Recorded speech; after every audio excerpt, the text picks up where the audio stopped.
Hello there again. This is Mr. D. I had an emergency here at the house and I had to split this recording in half, which was probably good because the first part was 30 minutes long.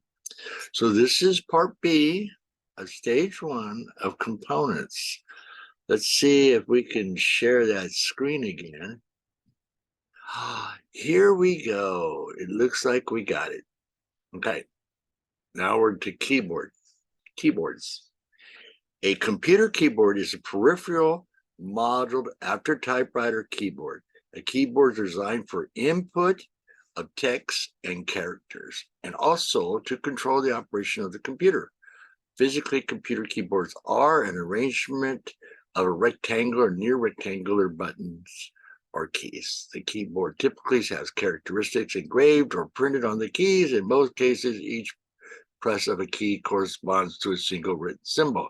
However, to produce some symbols requires pressing and holding several keys simultaneously or sequences. Other keys do not produce those symbols, so you need to use special keys. But instead, affect the operation of the computer or keyboard instead. So you see right here, we have one of the older ways we used to lay out the keyboards before we end up with touch screens and all this. And they used to call it a QWERTY, like a QWERTY keyboard, because a QWERTY, QWERTY. You see this? QWERTY. Roughly 50% of all keyboard keys produce letters, numbers, and signs, characters. Other keys can produce actions. When pressed, other actions are available by simultaneously pressing any other key, as summated up above. Printers. There's impact printers. There's thermal printers. There's inkjet printers. Desktop printers. I've shown you here a few. The far left one is a laser jet by Brother. And you can see on the top where it's feeding the paper in. That's also, you can print like a copier with that. So that printer has copying, probably has faxing, probably has scanning, probably has everything you want. That's a nice printer. Center printer. That's a dot metric printer. Those were really, really common in the 70s in the early stages. Now we're more or less to laser, as I said, or I don't even think we're doing thermal much anymore. I think the far right one is a thermal. And they use that like at for over-the-counter food, marketing stuff. So printers vary. A printer is a device for capturing the output of the computer on a paper. Printer. It's the way you get a hard copy of what you've written or you put in the computer. Modems.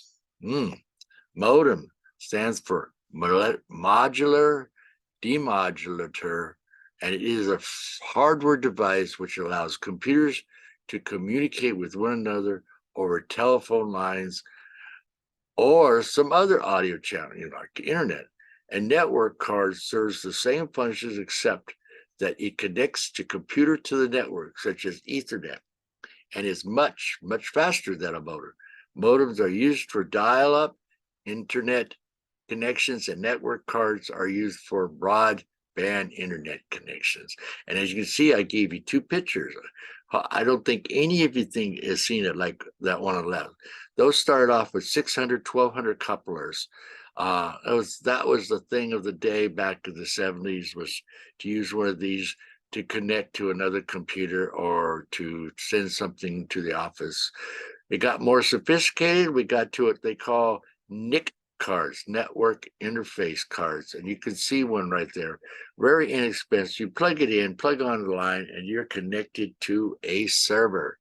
A modular demodulator or modem is a computer hardware device that converts data from digital formats into formats suitable for any analogical transmission media, such as telephone or radio. A modem transmits data by modulating one or more carriers' wave signals to encode digital information, while the receiver demodulates the signal to recreate the signal digitally information. The goal is to produce a signal that can be transmitted easily and decoded reliably. Modems can be used with almost any means to transmit analog signals, from light emitting diodes to radios. Techopedia explains modem cards as the most modern computer connect to a home network or a local area network or internet using an external modem or through Ethernet ports or a wireless device such as a USB, probably toggle. However, during the early days of the internet and before the advent of cable internet and DSL connections, it was more common to use a modem card, which had to be added to your desktop manually, like a video card or a sound card. This modem card used a landline telephone to connect to an internet service provider, a technology known as the dial-up connection. The main problem with modem cards was speed, which was limited to 56 kilobytes. Older modems used to be for the internet were even slower, were measured by baud rates rather than bits or bytes per second. Early 1400 baud modems were a standard for sending text to such destinations and online bulletin boards. The use of baud rate had since become obsolete, and transmission speeds of current modems is now measured in megabytes. I think even more than that now per second. What does a modem card mean? A modem card is an internal type of modem that is plugged into your PCI slot on your PC and motherboard. Remember those slots, the little slots we had on there for your add-on cards? This is where you put it. A modem is a communication device that allows the computer to send and receive data through the telephone line and cable lines.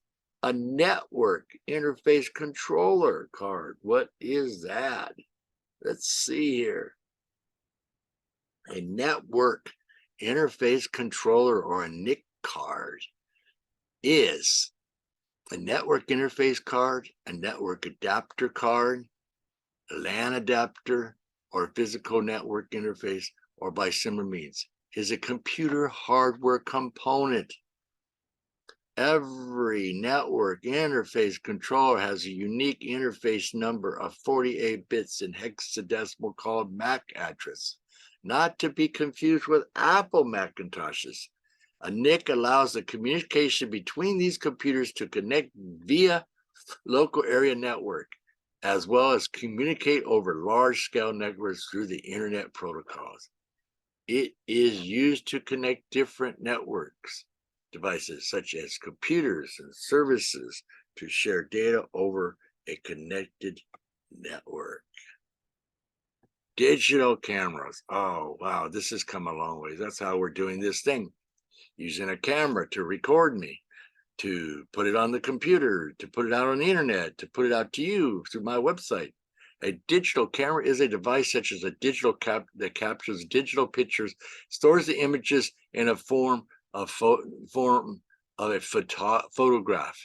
A photograph can then be transferred to a computer where it can be stored, transmitted to other computers, and digitally manipulated. Cameras with captured image. The digital cameras is a camera that captures photographs in a digital memory. Most cameras produced today are digitally largely replaced those of the captured images on photograph film. Digital cameras are the history of camera. The history of the camera. Back in the BC, before Jesus, the earliest weren't really cameras at all. They called them camera obscura. It created an image. And in 1829 and 1839, the collection with Louis Daguerre, who was also looking for a way to create photography, which were in those times. And in the early 1900s, the first decade, we saw the birth of the 35 millimeter camera. Scanner is the last of the group of things that you need to know for this first part. The scanner is a device which is used to digitize two-dimensional images such as a printed photograph, a page from a book, or a store receipt. 3D scanners are now becoming common. I think we've seen hologramic scanners. In general, scanners is an input device used for transmission of images through a machine with a digital image transformation of its signal. You can view a digital image on an editing or recording or email or a monitoring screen or even a printer. This takes up all of stage 1. So at the completion of that, I guess we will go to stage 2 and I will see you there. Remember, by reviewing all of these that I have covered, make sure you understand them and maybe look them up a little bit on the links. I think you will be prepared for stage 1 of this honor. See you, as I said, at stage 2. Bye.